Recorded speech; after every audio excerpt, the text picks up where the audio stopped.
XRP Shadow Banking Crisis. I think that that's going to be a fitting title for today's update. I know it's the weekend and I want to make it quick, so we're going to get right on into it. What we're going to be breaking down is how the private credit and the private equity market, along with just the broader shadow banking sector, and in particular, small regional banks are still exposed here and now getting exposed further. This is taking place right now. And we have comments from Jamie Dimon. He said that cockroaches don't show up in just one or two. There might be some more. And so it's the big boy club, right? The boys and girls that run the banking system up top, the systemically important banks like JP Morgan and others that will get saved and bailed out if they have any issues. But the small regional banks, absolutely going to be sacrificed. And that's why these guys are so excited to buy the blood in the streets. We're going to take advantage of that opportunity as well. Let's break it down for you. Tricolor, First Brands, and now Prima Lend are all in the auto sector. The marginal customer was, I'm not going to say those words, you can read it. That's over and done with. Now carry that to the now carry that over to real estate, rental properties, and consumer consumption. Yep, the Biden administration fraud sugar high is leaving the system. More shall be revealed. Well, that's what we're going to do. We're going to slide on over to real estate. Jamie Dimon put out the quote this week: when you see one cockroach, there are probably more. First Brands and Tricolor, frauds at merchant banks, Merchants Bank, Zions, and Western Alliance. Alleged Baltimore fraud ring right here. Baltimore faces foreclosure fallout as alleged $100 million real estate fraud ring implodes. Using an array of LLCs, the New York investors bought more than 700 Baltimore homes at prices often double or triple their prior sales price. The purchases were reportedly financed with some $100 million in debt service coverage ratio loans from dozens of private lenders. The two LLCs connected to the buyers have declared bankruptcy, and many of the homes in the portfolio are entering foreclosure. 89 of the homes are on the city's list of vacant and abandoned properties. Although the portfolio of properties had racked up more than $1.5 million in unpaid water bills as of early September. You want another example? Let's move on over to Merchants Bank of Indiana. By the way, huge shout out to Nightingale Associates for finding this. This is Merchants Bank of Indiana provided a $21.6 million loan on the 365-unit Midway Square townhomes in Flint, Michigan. Now they are selling the apartment complex for just $1.5 million. MBIN announced last quarter that some of its borrowers were under investigation for mortgage fraud, leading to $46 million in write-downs. Earlier this month, the fiduciary, Elizabeth LaPuma, put an additional 42 companies tied to 19 properties owned by Silber into bankruptcy. Merchants, which is the senior lender on 7 of the 19 properties, pushed back on the bankruptcy. Some residents from Midway Square townhomes in Flint are withholding rent until what they call deplorable conditions are resolved. See, folks, this is not only are the cracks, they've been present, and we talked about this back in 2023 about how the Fed showed up with the $50 billion backstop.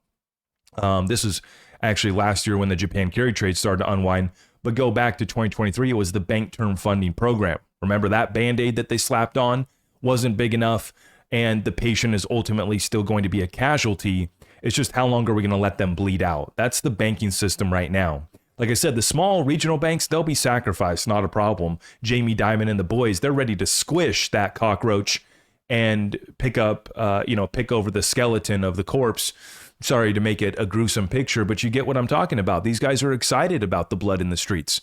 And we're starting to unravel. Not only have the cracks been present and available for us to see, now they're widening drastically and aggressively.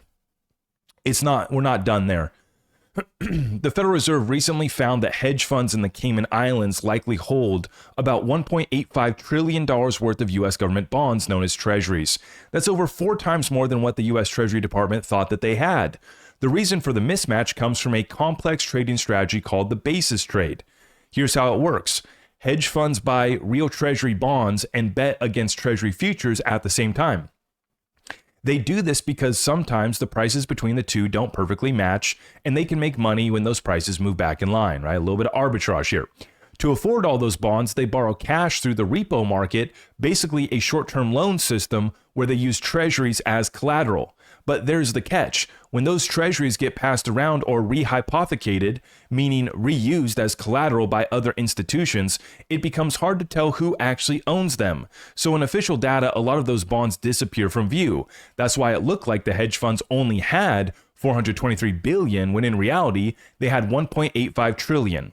This matters because if a big market shock happens and all these funds try to unwind their trades at once, it could cause major chaos in the treasury market. Prices could swing wildly, funding could dry up, and borrowing costs could spike. It also makes life harder for the Federal Reserve since it doesn't have a clear picture of how much risk and leverage are out there. So it's flying partially blind when managing interest rates and liquidity. I mean, one might suggest that they're flying completely blind, or they're just trying to cause max pain on Main Street by raising rates at the fastest pace in history. When it comes to the data, it's all manipulated, it's all fraud. When it comes to what was being allowed in the private equity, private credit, private lending, and then here with these Cayman Island holdings of the treasuries, this all goes back. Japan carry trade, that unwinding is all part of a global margin call. And the whole issue here, what blew up last week in crypto was derivatives, right? $19 billion worth of liquidations in the crypto derivatives. If you hold your XRP or your other crypto spot in your cold storage, you're watching everybody else blow up. Meanwhile, everything else is on fire around you, and you just get to hold and sleep like a little baby while you hold your little crypto. Obviously, it sucks to see it come down a little bit, but here's why I put out this video here today, is to show you guys that the cracks are visible and widening fast, and it's going to be a flight to safety from here on out. This debasement trade is the talk of the town, and it's only going to grow from here. How bad is it? We don't know. Shadow banking, private credit, private equity, you got all sorts of the Japan carry trade unwind, all this activity taking place in the Cayman Islands. Slide on over to crypto, 100x to 500x leverage from offshore exchanges with Tether and other stablecoins to keep things propped up. We don't know how bad it is. But the same ratings agency that told us that subprime was contained is now telling us that private credit and banking systems are sound. This is from Moody's. That's right. The clip from The Big Short is probably playing in your head right now of them going to the ratings agencies and figuring out that the whole thing was rigged, right? And it's just like what we saw in the precious metals, all this rehypothecation. Our whole system is one big system of trading around IOUs. Well, eventually you have to ask, well, who actually holds it? And how much is actually there? Like our good friend Lynette Zhang says, if you don't hold it, you don't own it. And when the tide goes out, you get to see who's swimming naked. You're seeing who's swimming naked. And it is ugly, to say the least. So what do you do? You're saying, well, Zach, this is terrible. What do we do? Stick to what we've been doing, and you double and you triple down on the solution. Once again, gold and silver, they want you out. Everybody's trying to time the top. This isn't a meme coin, brother. These guys trying to time the top. Oh, the gold tops in, silver tops in. No, this isn't a meme, my friend. This has real fundamentals behind it. And it also has supply-demand dynamics that lead to a shortage and a squeeze on those shorts. Same thing taking place with XRP. Then now is the worst time to give up on the solution to the debt, currency, and liquidity crisis. You know it's going to be gold. You know it's going to be silver. And you know, or at least you should if you've been watching us, and if you haven't, subscribe, hit that notification bell so you can figure it out. The solution is XRP. The solution is tokenizing the stablecoins. Where's that happening? Ripple X says across Europe, projects like Schumann's Euro P and Societe Generale's Euro CV stablecoin are bringing regulated value on-chain, with the XRP ledger serving as the foundation for secure, compliant finance. So this is just one deal of tokenizing the euro dollar over there. What did Ripple say with BlackRock and Van Eck? They're going to be tokenizing money market funds, which is short-term T-bills, on the XRP ledger.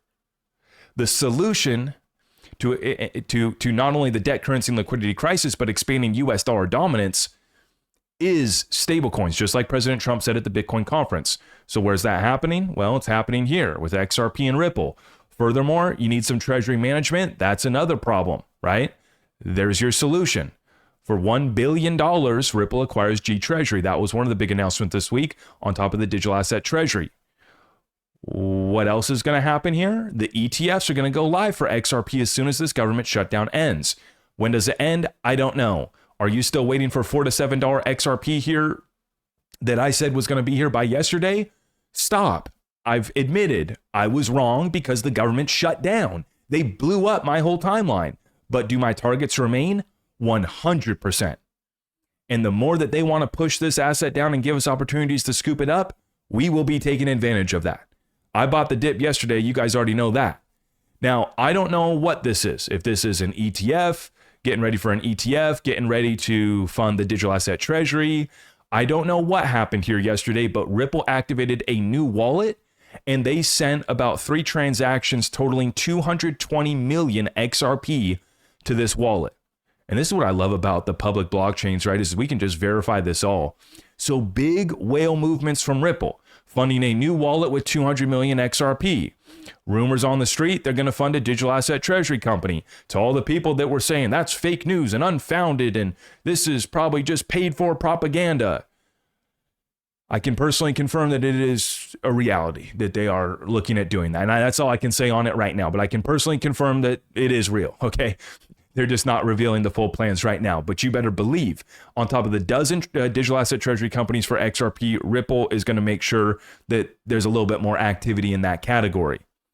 Stablecoins, yes. Treasury, yes. Picking up the biggest prime brokerage platform that's outside of the banks, Hidden Road, yes. Done. That was another billion. Who else in the crypto space is making billion-dollar acquisitions this year?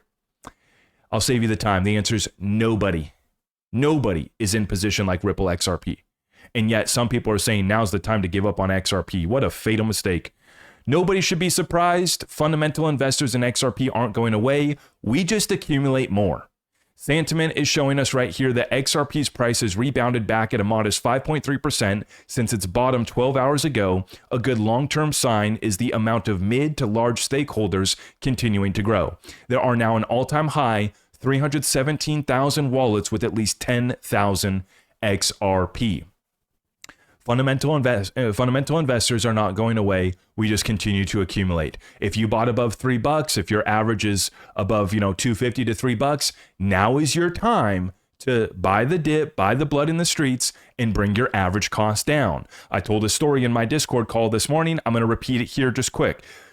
I didn't buy the blood in the streets in March of 2020 when XRP went down to 10 and 11 cents because I was scared that the world was ending. And I was also being greedy with my little calculator, calculating how far my few $1,000 would go if I waited to buy XRP at 5 cents instead of 10 cents. Let me play around my calculator. What just a stupid decision. At the very least, I should have at least dollar cost averaged in with, a portion of the money I had. Or ideally just gone all in at that point because that was the bottom. 5 cents never came. And I'm worried that for some folks, they're going to be waiting for $2 XRP, $1 XRP, and it's not going to come. Now, let me be clear. Because of everything that I've showed you, everything that we're laying out here, it could get ugly. And I'm not saying that XRP can't go below $2 again. It could. We could have another flash crash. And if you didn't learn your lesson, if you don't have your limit orders placed on an exchange that is actually going to be able to fulfill those orders, or like we did on Caleb and Brown, I Trust Capital, they were both rocking and rolling, and a few other platforms you were able to get orders through. But if you don't have your limit order sitting there, it's not going to fill. And I told you guys what to watch out for. Sure enough, I said we're going to go hit that 220 order block if they push it down. And what did we do? Right on down to 219. And I told you guys publicly I had my order at 225. That was filled. 225 added to my XRP long. That's filled. I didn't care to time the bottom. Don't need to. We're here for the margin. And just like that, it was back up to 240 earlier this morning. We're trading right now at 236. Could we get smacked again? Could we have another banking crisis? Could somebody blow up? Yes. Could the aliens arrive? Yes. By the way, the aliens want your XRP. So we could get smacked one more time. Have your orders placed. This game's simple to me. Right now, all I do is I look, if I want to acquire a coin, whether that be XRP or something else, I'm looking at the Fibonacci levels of support. Fibs. You can go watch somebody else's video breaking down that analysis, okay? I am getting ready to do an order book analysis trading lesson for my Discord group here shortly, because that's the most recent analysis that I've plugged in is order book analysis. You find these, order block analysis. So you're finding the order blocks that are likely to get filled. And then, so what do? I just front run Fibonacci levels of support and order blocks. Order block was sitting at 220. I don't need to time the bottom. I hit it right at 225 and I'm a happy camper, right? And if they want to send this sucker lower down to $2, I'm buying that too. Okay, because XRP's fundamental value is not in the single digits, just so we're clear. And I want everybody to understand what is different this time around is that you can guarantee 100% on billions of inflows through the XRP ETFs. And yet some folks want to look at historical fractals from 2021. And back then, we did not have any chance of 5 billion or 10 billion of inflows coming into XRP unless Ripple and their institutional partners decided to flip the switch. And we thought that that was going to happen. I've been FOMOing into XRP since 2019 because I was worried about Ripple flipping the switch. That has not happened, but I know it's going to happen with those ETFs. I know we got billions of inflows coming in from those ETFs. So invest in the inevitable or make the fatal mistake of giving up and selling off of the solutions for the debt, currency, and liquidity crisis that is breaking right now. Take cover, stay safe by being liquid, continue to stack fundamental investments, and may God be with you all. Hope you have a great weekend. I'll see you guys in the next one. Take care out there.